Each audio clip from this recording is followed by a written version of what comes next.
Insignificant injury, but it is significant clinical, it has significant clinical impact. It carries high incidence of infection and large amount of morbidity. The scope of this talk is to discuss about anatomy of the fingertip, mainly in skeletally immature individuals. To discuss about the mechanism of injury, how it happened, how it clinically present, what are the management principles, and what are the complications if not managed adequately.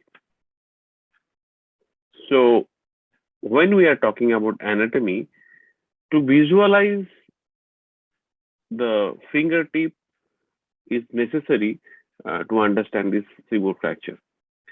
Mainly three things: proximal nail fold, nail plate, and nail bed. We need to visualize properly.